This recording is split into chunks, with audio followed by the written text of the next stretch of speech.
nung papicturean po sa akin ni Boss Henry yung cellphone po niya kasi disappearing message po.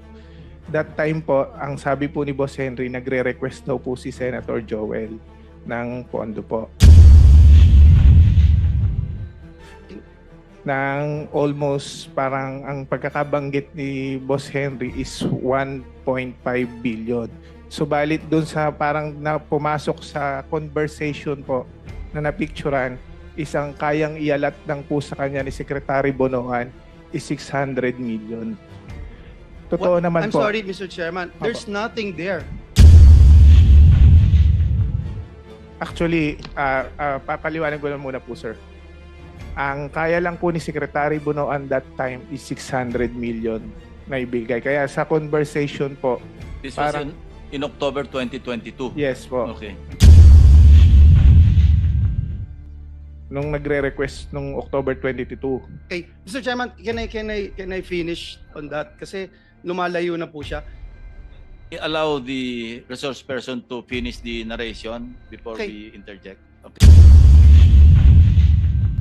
Senator Villanueva. Thank you. Recognized. Thank you, Mr. Chair. Before I start, may I also avail of Senator Jinggoy's request kanina to have some ample time, Mr. Chairman. With the permission of the other members, you have 10 minutes. Thank you, Mr. Chairman. Mr. Chairman, I'll go straight to the point. I will no longer deliver an opening remarks. Sabi ho nung Ecclesiastes chapter 3 verse 17, God will judge both righteous and wicked people because there's time for every matter and every deed. I thank our chair and our colleagues for this opportunity na makapagtanong. Una kong tanungin, nandito na po daw si Mr. JP Mendoza. Am I correct, Mr. Chairman? Yes, he is here. Yeah. Seated beside Bryce Yeah. Hernandez. Hi, Engineer Mendoza. Nagbigay po kayo ng testimonya noong sa House of Representatives September 9 at under oath po kayo noon, no, sir? Pwedeng Yes po, sir. you're under oath. So, alam niyo po yung mga pinagsasabi niyo doon and sabi niyo nga po, you're under oath and let me remind lang yung RA 11594, we passed it last 18 Congress para lang alam mo na ini-impose natin yung higher penalties dito for perjury, no, which is up to 12 years of imprisonment per count. Actually kanina si Bryce, nawala na si Bryce. Kanina pinapakinggan ko si Bryce, parang naka-apat na counts na ng perjury, so that's 48 years na. Anyway, gusto kong ipakita sa iyo to, JP, no, yung binanggit mo doon sa camera. Can you stop my Ayan. Pwedeng pakibasa mo, JP, yung binanggit mo dito sa camera. Verbatim yan, Mr. Chair.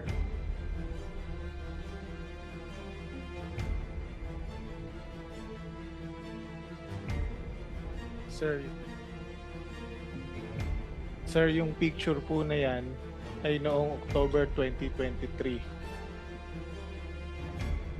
na kung saan nagre-request po si Senator Joel ng iyong sensya na po, medyo malabo yung mata ko, ng inyong yung mga binasa po ni Engineer Bryce na base ng flood control kanina na nakasaad doon sa context. 4 lang po yung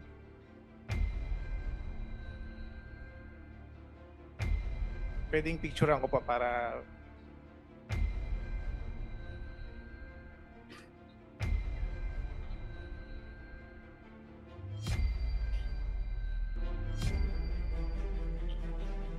Sir, yung picture po na yan ay noong October 2023 na kung saan nagre-request po si Senator Joel ng yung mga binasa po ni Engineer Bryce ng flood control kanina na nakasaad doon sa context.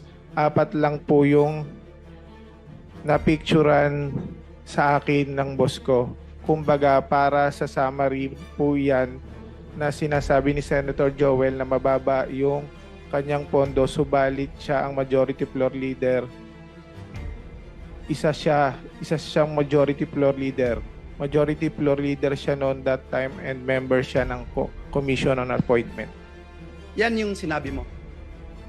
Yes po.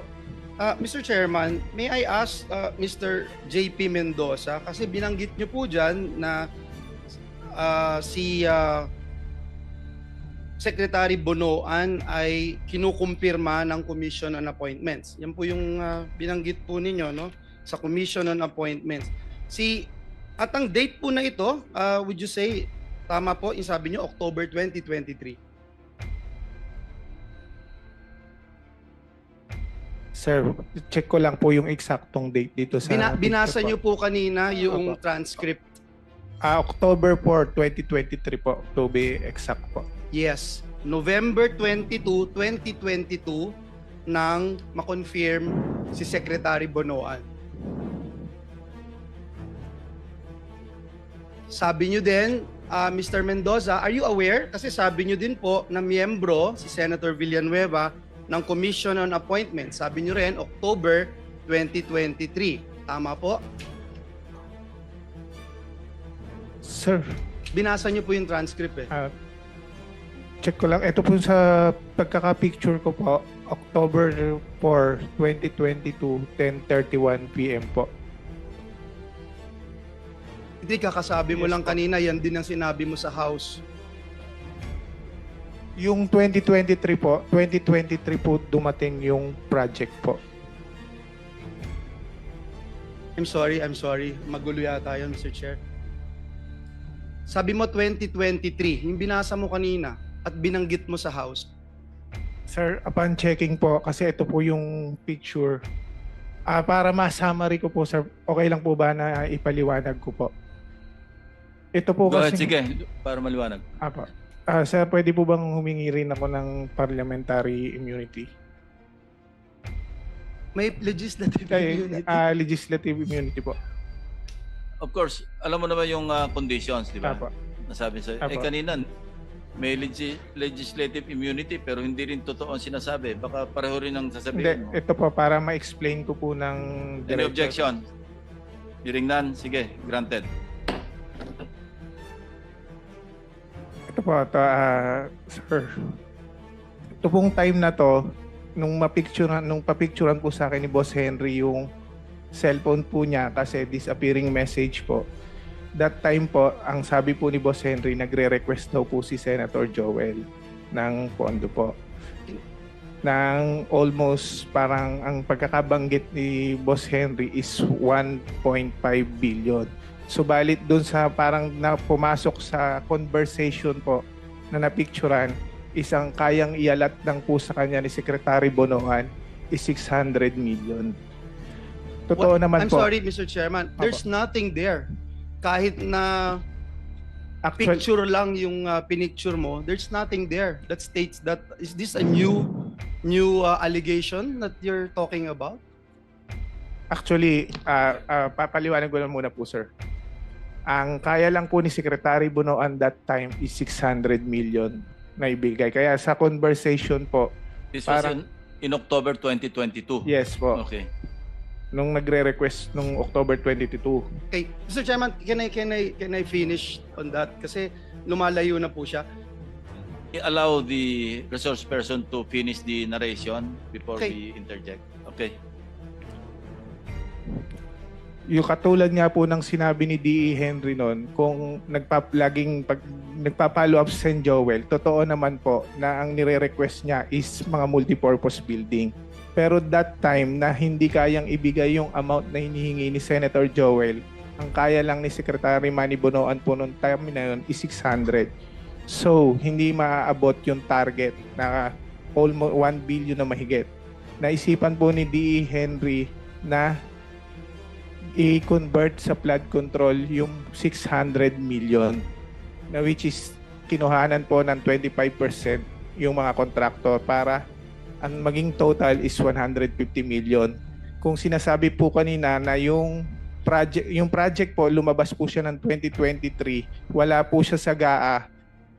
Meron po kaming conversation nung Chief of Staff po ni D.E. Henry na isinend po sa akin yung list na ayos na po na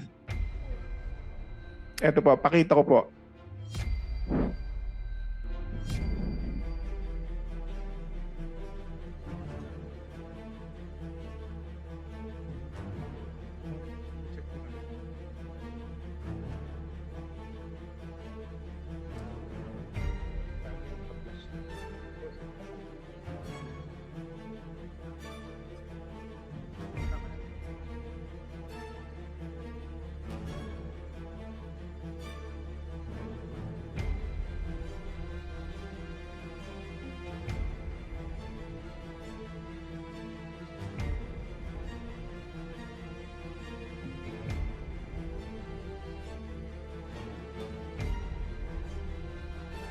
Mr. Chairman.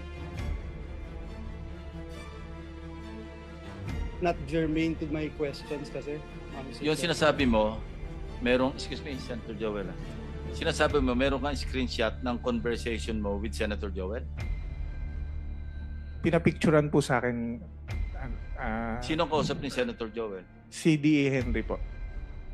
Chairman, hindi po screenshot. Ang screenshot, it has to be your phone. So, Well, screenshot or photo taken from a screenshot, pareho lang Hindi yun. po photo, pinapicturan po niya sa akin yung cellphone screenshot, niya. yung cellphone. Kasi disappearing message po siya. Okay, sige. Nasaan yun?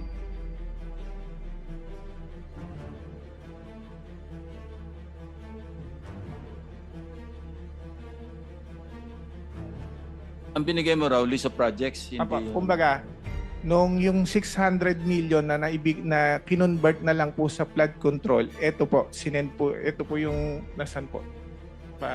Now, how can you prove na si Senator Joel at saka si Engineer Alcantara yung nag-uusap doon sa, yung nando sa thread?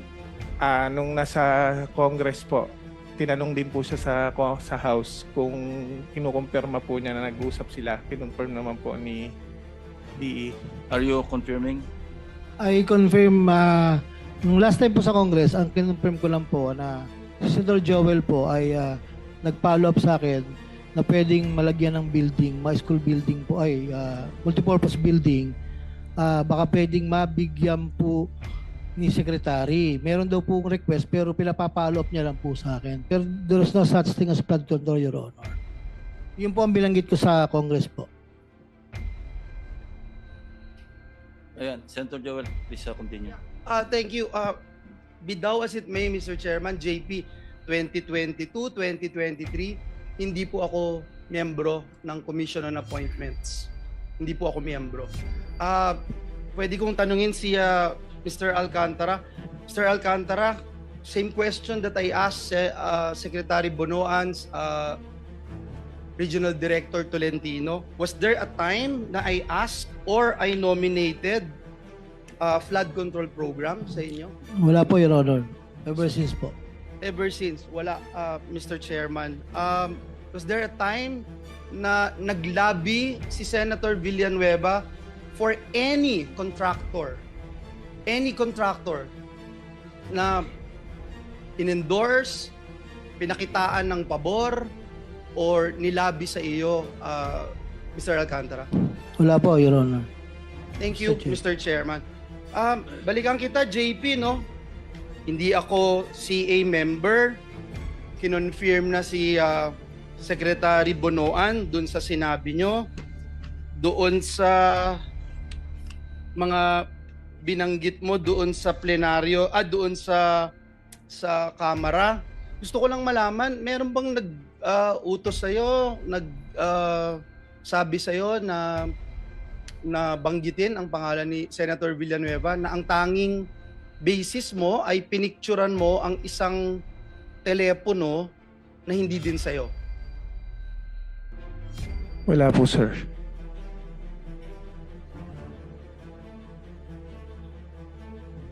Puntahan ko si Bryce, Mr. Chairman.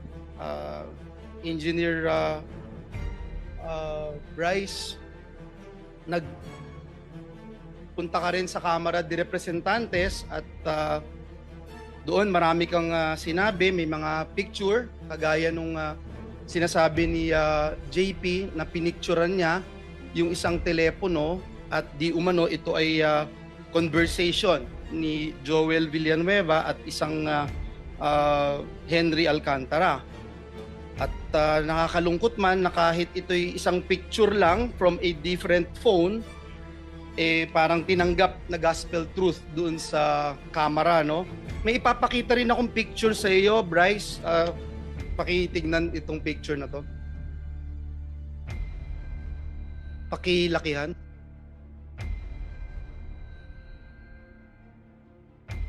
Bryce, naaalala mo ba yung messages na ito?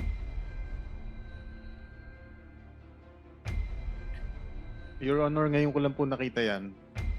Wala po ako nababasang ganyang messages po. Numero mo ba yan na nakikita sa telepono? Numero mo ba yan? Numero ba ng congressman yan? Wala pong nakalagay na numero, Your Honor. So pareho pala dun sa binanggit ni JP, wala ring numero. Naaalala mo yung message na yan?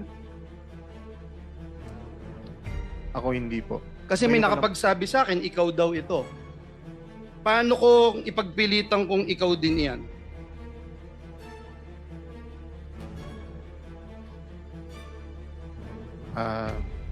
Nasa sa inyo na po yan, Your Honor. Pero hindi ikaw yan. Hindi po. Babasahin ko lang, Mr. Chairman, nakalagay dito, Congressman, Bryce, idiin mo si Sen. Joel dito. Bryce sumagot, basta kayo na bahala sa akin, batchmate. Huwag nyo lang akong ibalik sa Senado, sa Senate. Mr. Chairman, if we rely on pictures, anyone can claim anything. And let me show how easy it is to fake this one, Mr. Chairman.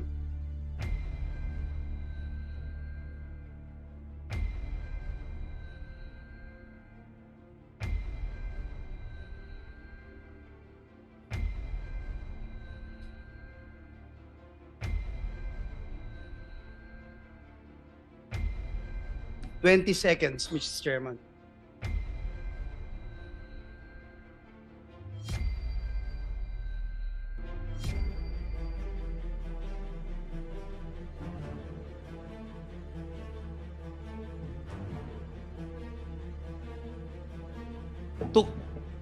Took me 20 seconds, Mr. Chairman, to do that. Mr. Chairman, maaaring sabihin yung cellphone na nagpicture at ang metadata ng picture na ito ay para sabihin kinuhanan talaga noong October 2023. Kanina si Mr. JP nagsasabi baka 2022.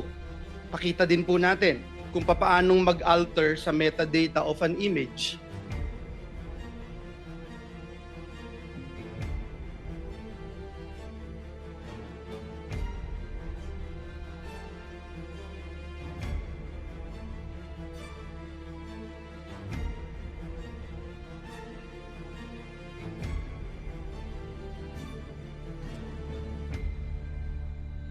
Ganun po kadali, Mr. Chair. Mr. Chairman, bukod po sa napakadaling magdoktor ng picture, inamin niya po mismo doon sa camera, and if we can show the minutes and the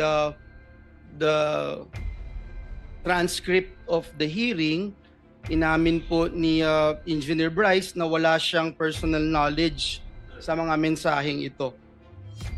Can you confirm, Engineer Bryce, itong binanggit nyo na Your Honor regarding sa mga text messages po, wala po. Kasi you're being asked to prove your allegations na may pruweba or usapan tayo o at least make sure for fairness sake, sabi niya Rep. Adyong. Would you confirm na ito po yung naging sagot nyo, sir?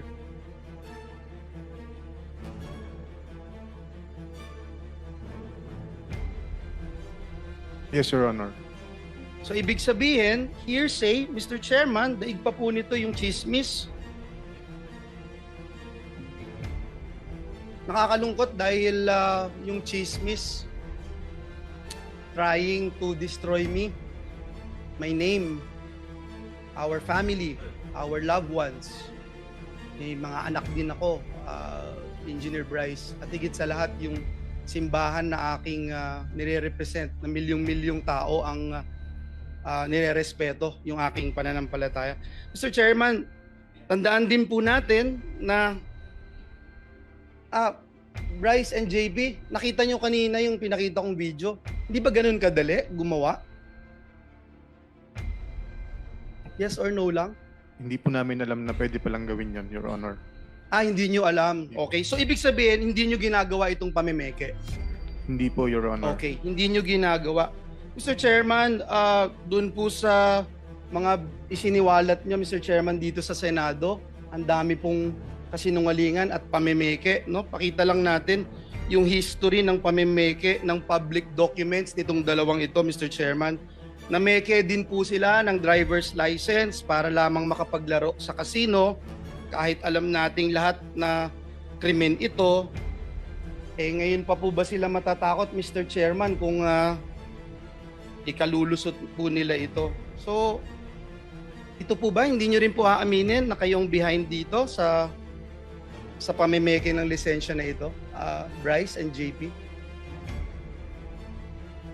Your Honor, wala po akong nahawakang ganyang klase ng ID po. Ganun din po ako, sir. Kasi katulad nga po nung sinagot ko na LTO, may sinampahan na po kami. Sinagot na po namin yan sa LTO, sir. Sige po. Taong bayan na po ang huhusga kung may kakayahan kayo o wala. Miyembro kayo nitong BGC Boys na pinangalanan ni Senator Lacson na nagpatalo ng 950 million yung lisensya.